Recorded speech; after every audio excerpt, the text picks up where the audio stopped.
Hi everyone, good morning. कैसे हैं आप सब? आई होप आप सब बहुत अच्छे होंगे and welcome to my new vlog. Tea के साथ व्लॉग की भी स्टार्टिंग कर दी थी। डे था आज वेडनेसडे की मॉर्निंग का टाइम था। बिट्टू स्कूल जा चुकी थी और उसके बाद मैंने यहाँ पे खाना बनने के लिए रखा था। बिट्टू को आज मैंने कर्ड पराठा दिया था, सिर्फ सिंपल सा टिफ़िन लेकर के गई थी क्योंकि आज मेरे को बनाने थे कड़ी राइस। उसमें थोड़ा सा टाइम लग जाता और जल्दी जल्दी अगर मैं सुबह सुबह बनाती ना तो इतने अच्छे से बन नहीं पाती। तो बिट्टू को मैंने आज कर्ड पराठा दे दिया था सिंपल सा बना करके। और उसके बाद फिर यहाँ पे मैंने कड़ी रखी थी बनने के लिए एक साइड, और एक साइड मैंने राइस निकाल दिए थे।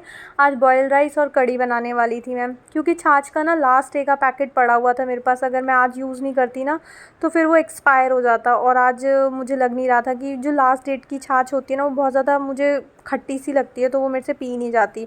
तो मैंने सोचा चलो आज कड़ी बना देती हूँ, बहुत दिन हो गए कभी बनाई भी नहीं है। तो कड़ी बनाने के लिए फिर मैंने यहाँ पे रख दी थी। बहुत सिंपल तरह से ही बनाती हूँ मैं, बहुत ज़्यादा स्पाइसेस वगैरह यूज़ नहीं करती। ऑयल लिया था, उसमें जीरा डाला था और तेज पत्ता डाला था। वही सिंपल से जो चीज़ें मैं डालती हूँ। और इसमें ना मैंने एक्स्ट्रा चीज़ ये रेड वाली जो सूखी मिर्च होती है ना ये डाली थी। ये इनफैक्ट मैंने ली ही इसीलिए थी कि कभी कभार कड़ी बनाते हैं ना तो उसमें तड़का लगाने के लिए ये मैंने ली थी। अदरवाइज़ सिंपल जो मैं नॉर्मल सब्जियों में डालती हूँ वही सब चीज़ें डाली थी। थोड़ी सी हींग डाल दी थी। उसके बाद मैंने ये अनियंस कट करे थे स्लाइसेस में, वो डाल दिए थे अनियन, और साथ में ग्रीन चिली भी मैंने ऐड कर दी थी। जिंजर गार्लिक का भी मैंने क्रश करके रखे हुए थे साइड में, वो थोड़ा सा मैं बाद में डालती हूँ। थोड़ा से मतलब 2-4 मिनट हो जाते हैं ना इसको डले हुए अनियंस को, उसके बाद डालती हूँ। या फिर पहले भी हम ऑयल में डाल सकते हैं, जिंजर गार्लिक भी हम पहले डाल सकते हैं, बट कभी कभार ना मुझे ऐसा लगता है कि बाद में डालने से ज़्यादा अच्छा फ्लेवर आता है। और कभी कभार मेरे को पहले पहले भी मैं डाल देती हूँ। थोड़ा सा ऑयल ज़्यादा हीट कर जाता है ना, तो अगर जिंजर गार्लिक पहले डाल दो तो वो ना थोड़े से जल जाते हैं। तो फिर मेरे को ना उसकी फ्रेगनेंस उतनी अच्छी नहीं लगती, थोड़ा जली जली सी आती है। तो मैं मोस्ट ऑफ़ द टाइम ना बाद में डालती हूँ। और उसके बाद फिर यहाँ पे कर्ड का सॉरी छाछ का जो पाउच था वो मैं इसमें बड़ी बाउल में मैंने निकाल लिया था, क्योंकि इसके अंदर मेरे को बेसन वगैरह डाल करके पूरा मिक्सचर रेडी करना था। इसमें मैंने थोड़ी सी हल्दी डाली थी और 2 स्पून के जितना, 2 स्पून से थोड़ा सा कम था। एक पैकेट छाछ के अंदर मैंने 2 स्पून से थोड़ा सा कम बेसन डाला था, क्योंकि बहुत ज़्यादा ना वो गाढ़ी गाढ़ी बेसन वाली होती है ना, वो मेरे से नहीं खाई जाती, मतलब बहुत ज़्यादा हैवी हो जाती है। तो मैं थोड़ी सी पतली बनाती हूँ, मतलब जिसमें बेसन की क्वांटिटी होती है ना वो बहुत कम होती है।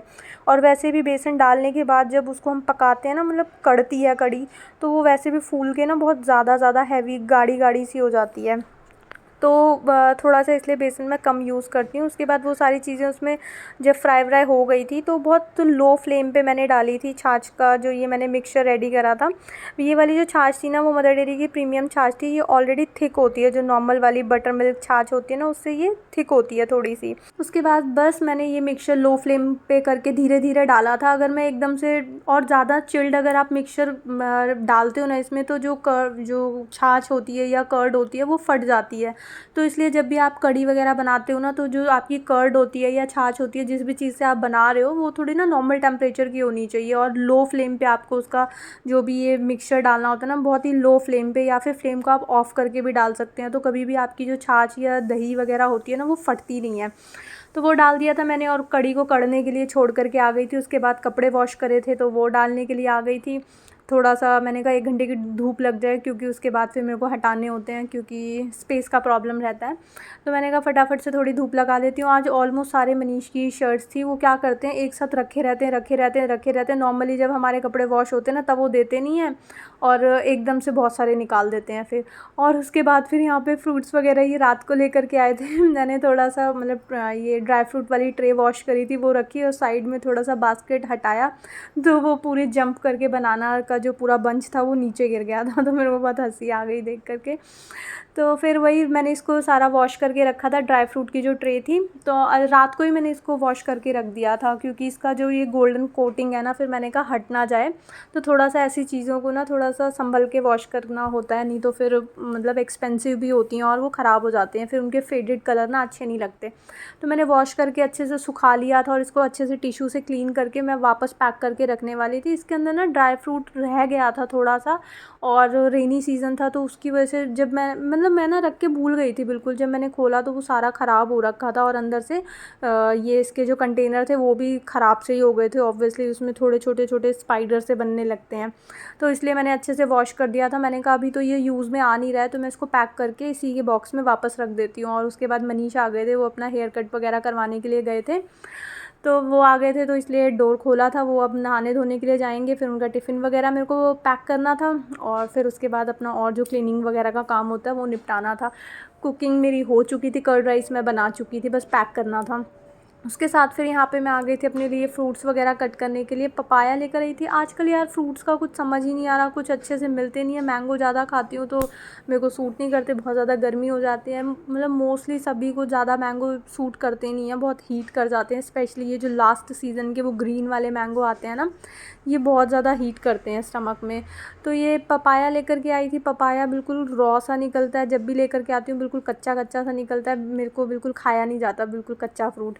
बनाना भी इसलिए मैं एडवांस में लेकर के रखती हूँ। जब 4-5 बनानास ख़त्म हो, मतलब पड़े होते हैं ना, ख़त्म बाकी सारे क्या बोलते हैं, हाँ ख़त्म होने वाले होते हैं ना, 4-5 पड़े होते हैं, तो मैं एडवांस में ले लेती हूँ ताकि मेरे को कच्चा ना खाना पड़े। मेरे को रॉ फ्रूट्स ना अच्छे नहीं लगते खाने में, बिल्कुल कच कच से करते हैं। उसके बाद यहाँ पे कड़ी मेरी बन के रेडी हो गई थी। कोरिएंडर लीव्स तो अब मिलती नहीं है यहाँ पे, तो उसकी जगह मैंने कस्तूरी मेथी होती है ना, वो डाली थी, ताकि थोड़ा सा मतलब देखने में अच्छी लगे। कोई भी चीज़ जब देखने में ज़्यादा अच्छी लगती है ना, तो उसको खाने के लिए क्रेविंग्स हमारी और भी ज़्यादा बढ़ जाती हैं। तो इसलिए मैंने थोड़ी सी उसके अंदर कस्तूरी मेथी डाल दी थी। वैसे तो इसमें कड़ी लीव्स डाल के भी बनाया जाती है, उसका तड़का लगाओ ना तो ये बहुत टेस्टी लगती है।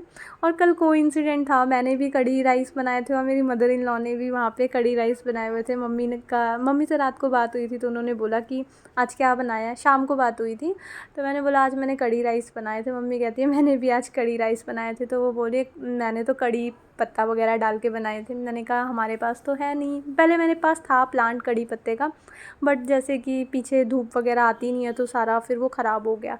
और उसके बाद यहाँ पे क्लीनिंग के लिए मैं आ गई थी। और अभी मैंने जो आपको रिंग दिखाई ना, वो बेटू ने बनाई थी।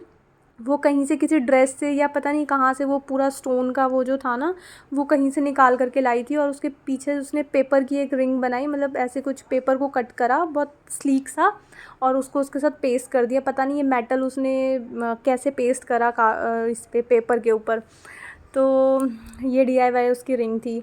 और उसके बाद फिर वो मैंने फेंकी नहीं थी, संभाल करके रख दी थी, क्योंकि बहुत मेहनत से बनाती है ना, तो फिर उसको अच्छा नहीं लगता अगर मैं उसकी कोई भी चीज़ फेंक देती हूँ तो। और जब बहुत ज़्यादा संभाल के भी नहीं रख सकती, अगर सारी चीज़ें संभाल के रखूँगी तो फिर स्पेस का प्रॉब्लम आ जाएगा, तो फिर रख दी थी मैंने। और उसके बाद फिर यहाँ पे बेडशीट वगैरह झाड़ने के लिए आ गई थी। आज मेरे को बेडशीट चेंज करनी थी और वॉशिंग के लिए लगानी थी। जब वॉश करनी होती है ना साथ के साथ, तभी मैं उतारती हूँ, ताकि ना मतलब रख ही ना रहे। फिर रखे कपड़ों में ना थोड़ा सा सीलन का स्मेल और मॉइस्चर सा आने लगता है, तो वो ख़राब सी हो जाती हैं। तो इसलिए फिर मैंने कल वॉश करी नहीं थी, क्योंकि पहले ही कपड़े लगा दिए थे मैंने। तो फिर इसलिए आज मैंने बेडशीट वगैरह उतार दी थी वॉश करने के लिए। और अच्छे से बेड को भी झाड़ दिया था। मैट्रेस वगैरह को भी ना कभी कभार मन करता है धूप वगैरह लगवाने के लिए, बट धूप तो बिल्कुल मिलती ही नहीं है, देखने को ही नहीं मिलती। बाहर जाओ तो इतनी तेज़ धूप ही धूप होती है, और बिल्कुल भी थोड़ी सी मतलब प्लांट्स के लिए या फिर कपड़ों वगैरह को ना मतलब चाहिए होती है। धूप के बिना तो एडजस्टमेंट नहीं होती, चाहे गर्मी हो या सर्दी, धूप तो चाहिए होती है। तो मैट्रेस वगैरह अगर धूप वगैरह आती तो कभी कभार मैट्रेस को हमें धूप लगवानी चाहिए, या जो चीज़ें हम वॉश नहीं कर सकते ना, उनको धूप लगवाना बहुत ज़्यादा ज़रूरी होता है। तो अभी कुछ कर नहीं सकते, तो ऐसे ही काम चलाते हैं, सिर्फ बेडशीट ही चेंज कर सकते हैं। और इसके कवर्स भी ना काफ़ी टाइम हो गया मेरे को वॉश नहीं करने का टाइम मिल रहा, मतलब रेगुलर रूटीन वाली क्लीनिंग में ही सारा टाइम निकल जाता है।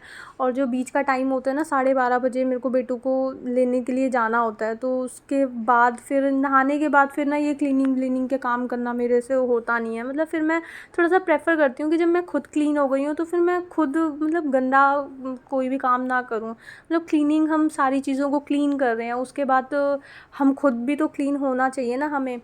तो इसलिए फिर नहाने के बाद मैं फिर जल्दी से इस सब चीज़ों में हाथ डालती नहीं हूँ। उसके बाद फिर मेरा कुकिंग और बहुत सारा दूसरा काम चलता रहता है। तो बेटू का जो अगर ये काम, बेटू का स्कूल जैसे 8:30 से साढ़े 8 नहीं, 8 बजे से 12:30 बजे का होता है। तो मनीष जाते हैं, उसके बाद फिर मेरे को बहुत कम टाइम होता है, मेरे को फटाफट अपना काम निपटाना होता है। अगर वही टाइम नॉर्मल जो स्कूल टाइम होता है 2 से ढाई बजे का हो ना, तो मेरे को काफ़ी बड़ा मतलब एक टाइम मिल जाएगा जिसमें मैं बहुत सारी चीज़ें निपटा सकती हूँ। तो इस वजह से ना थोड़ी छोटी मोटी चीज़ें ऐसी होती हैं जो रह जाती हैं। और उसके बाद फिर यहाँ पे मैं वापस जो मेरी ड्राई फ्रूट ट्रे थी वो मैंने अच्छे से ड्राई व्राई कर ली थी, ताकि उसके अंदर कोई भी मॉइस्चर ना रहे, और उसको उसी के बॉक्स के अंदर पैक करके रख दी थी, ताकि जब भी ज़रूरत हो मैं साथ के साथ उठाऊँ और बिल्कुल क्लीन मिले मेरे को। और उसके बाद फिर यहाँ पे पूरा सोफ़ा वाला एरिया भी मैं क्लीन करने के लिए आ गई थी। जो सोफ़ा मतलब जिस सोफ़ा पे सोफ़ा कवर्स वगैरह डाले होते हैं ना, उनको मेंटेन करना बहुत मुश्किल होता है। या तो आपके घर में कोई बच्चे ना हों, या फिर मतलब आप सब ऐसे हो कि बिल्कुल बिल्कुल आराम से बैठो और एकदम आराम से उठ जाओ। लेकिन जहाँ पे एकदम रफ़ एंड टफ़ यूज़ करने वाले हो ना, तो वहाँ पे ये सोफ़ा कवर के साथ ना बड़ी प्रॉब्लम आती है। थोड़ा-सा आप बैठते हो, वो निकल जाता है, हिल जाता है, फिर वो बहुत मेसी लगता है। और लिविंग रूम या ड्राइंग रूम बोल सकते हैं, ऐसा एरिया होता है कि कोई भी आता है सबसे पहले वहीं पे नज़र जाती है, और वही पूरा मेसी सा रखा रहता है ना, मतलब मेसी सा पड़ा रहता है, तो बिल्कुल देख के घर क्लीन वाइब्स नहीं आती हैं कि सब कुछ बिखरा बिखरा एकदम। फ्लोर चाहे कितना भी चमका लो, लेकिन अगर चीज़ें ऑर्गेनाइज़ नहीं है ना, अपनी जगह पे नहीं है, तो क्लीन फील आती नहीं है बिल्कुल भी। तो ये थोड़ी-सी प्रॉब्लम आती है सोफ़ा कवर के साथ। जो और सोफ़ा कवर अगर ना लगाओ तो कितना भी एक्सपेंसिव सोफ़ा हो वो ख़राब हो जाता है, उसको भी मेंटेन करना फिर मुश्किल हो जाता है, क्योंकि हम बार-बार ऐसी चीज़ों को ड्राई क्लीन के लिए नहीं दे सकते, हमें घर पे ही इसकी क्लीनिंग मेंटेन करनी होती है। तो थोड़ा-सा बिखरा हुआ था, उसको सेट करना था, और उसके बाद टेबल के नीचे भी जो थोड़ी नोटबुक्स वगैरह बेटू की रखी रहती है, या छोटा-मोटा जो भी शू पॉलिश वगैरह, ये सब छोटी-मोटी चीज़ें रखी रहती हैं, तो उनको भी मैं साथ के साथ अरेंज कर रही थी, क्योंकि फैल जाती हैं। बेटू एक उसकी नोटबुक्स रखी रहती हैं, वो एक निकालती है, ऊपर की सारी गिरा देती है। अभी उसको ना इतना पता नहीं है कि छोटी नोटबुक है तो मुझे ऊपर ही रखनी है, अगर बड़ी है तो उसको थोड़ा-सा नीचे की साइड रखूँ। तो वो कोई भी यूज़ करती है, बड़ा वाला रजिस्टर टाइप बड़ी नोटबुक होती है ना, उसको ऊपर रख देती है, उसके नीचे छोटी, तो वो अपने आप ही नीचे गिर जाती हैं, तो अभी बैलेंस नहीं कर पाती मतलब। और उसके बाद फिर अच्छे से मैंने सोफ़े की सीट वगैरह भी हटा कर के अच्छे से क्लीन कर दिया था, ताकि जो बीच में हल्की-फुल्की डस्ट जमने लगती है ना, वो साथ के साथ क्लीन हो जाए। किसी भी चीज़ को अगर आप रेगुलर क्लीन करते हो ना, तो ये तो श्योर है कि उसकी क्लीनिंग में ना टाइम बहुत कम लगता है, बहुत ईज़िली फटाफट हो जाती हैं। और वही चीज़ अगर आप मतलब रेगुलर बेसिस पे नहीं करते हो, तो घुमा फिरा के बात वही हो जाती है कि डेली आप किसी चीज़ को 5 मिनट्स दे रहे हो, तो वो 5 मिनट्स में हो जाएगी, मतलब साथ के साथ हो जाएगी। और वही चीज़ आप 3-4 दिन बाद करोगे, तो वही क्लीन करने में आपको 15 से 20 मिनट आराम से लग जाएंगे। फिर आपको डीप क्लीनिंग के लिए प्रॉपर टाइम निकालना पड़ेगा। तो मुझे बेटर लगता है कि साथ के साथ चीज़ों को क्लीन रखा जाए, मतलब एक तो घर भी क्लीन लगता है, और फटाफट मतलब टाइम की वेस्टेज नहीं होती, साथ के साथ फटाफट क्लीन हो जाता है, और हम यूज़ टू हो जाते हैं अपनी चीज़ों को क्लीन रखने से। और डेली डेली चीज़ों को क्लीन रखने से उनकी शेल्फ़ लाइफ भी होती है, वो लॉन्ग हो जाती है। चीज़ें हो, फर्नीचर हो, हमारा थोड़ा-सा नया सा लगता है। तो इसलिए साथ के साथ चीज़ों को ना क्लीन करना बहुत ज़रूरी होता है। तो यहाँ पे भी मैंने अच्छे से क्लीन कर दिया था। यहाँ पे तो सबसे ज़्यादा पूरा वाइट ऊपर की ये जो वॉल में सिलन आई हुई है ना, ये बहुत गिरती है, तो ये बार-बार मेरे को क्लीन करना पड़ता है। अभी क्लीन करके जाऊँगी, बेटू जैसे बैठेगी, तो जैसे पीछे हम टेक लगा के बैठते हैं, तो वो वॉल के अंदर जब टच होती है ना, तो उसकी पपड़ियाँ गिर के कुछ सीट पे भी आती हैं, और कुछ उसके हैंडल्स पे और उसके बैक साइड पे भी गिरती हैं। ये प्रॉब्लम ये बड़ा वाला जो 3 सीटर है ना, इसमें नहीं आती, क्योंकि इसमें कोई वॉल में सीलन वगैरह नहीं है। लेकिन इस वाली सीट में जैसे ही हम टेक लगा कर के बैठेंगे ना, तो वो वॉल पे प्रेशर पड़ेगा थोड़ा-सा, तो उसकी पपड़ियाँ झड़ के थोड़ी-थोड़ी देर में गिरती रहती है। पूरा पाउडर सा ही लगा रहता है उस पे ऑलवेज़। तो दिन में पता नहीं कितनी बार मैं उसमें ऐसे जो नॉर्मल क्लॉथ होता है, क्लीनिंग क्लॉथ, वो मैं घुमाती रहती हूँ। उसके बाद फिर यहाँ पे शाम का टाइम हो गया था, और जो कपड़े मैंने बाहर डाले थे सूखने के लिए, वो मैं लेकर के आ गई थी फ़ोल्ड वगैरह करने के लिए। और उस ना बेटू को स्कूल से लाई थी, क्लीनिंग वगैरह निपटा कर के बेटू को जब मैं स्कूल से लेकर के आई थी, तो दोपहर के टाइम ना मैंने थोड़ा-सा एलोवेरा अपने हेयर्स में लगा लिया था।